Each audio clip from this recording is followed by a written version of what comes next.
One club matched a release clause to the exact pound, and it destroyed everything. Tottenham thought they had it done.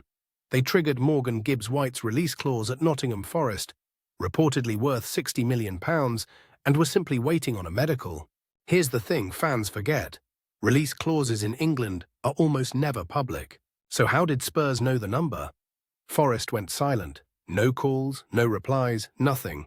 And behind the scenes they started drafting a formal complaint to the Premier League, accusing Spurs of speaking to Gibbs-White directly before ever approaching the club, and landing their bid on the exact figure required.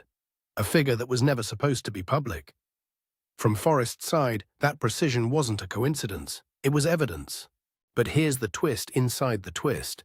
This clause was never just a number. It came with conditions attached. Spurs hit the fee, sure, but not every condition, which meant, technically, the clause was never actually triggered at all. Forest owed them nothing, and that's mechanism one right there. The accidental leak. It ends with lawyers. Now flip it.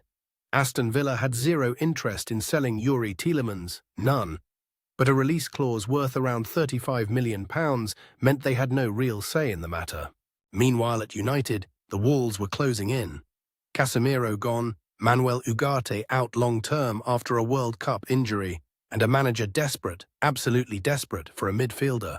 Belgium crash out of the World Cup, and within days, United are moving. And that's the tell, isn't it? You don't just casually trigger a £35 million clause in a matter of days. Not unless you already knew the number, the conditions, and the timing long before you ever needed them. When a club's ready to meet a clause, these deals fly through. And being ready, that's the whole trick. Mechanism number 2, homework. And Villa never got a say in it. Now flip the logic. Some clubs actually want you to know. Wolves put a £62.5 million clause in Matheus Cunha's new contract and made absolutely sure the terms got out there. Here's the detail that reveals the real strategy. It wasn't just about the figure, it was about the payment schedule. When Manchester United tried to spread that money over 5 installments, Wolves simply pointed at the contract. 3 installments across 2 years, non-negotiable. And by publicising that structure, they quietly shrank the list of clubs who could realistically pull it off, sparing themselves an entire summer of speculation. Mechanism number 3, they told you on purpose. Secrecy isn't always the weapon. Here's the thing about a release clause. It's not really about the price, it's about the date. Eze's clause at Crystal Palace had a hard expiry, right before the new season kicked off, and it demanded £68 million.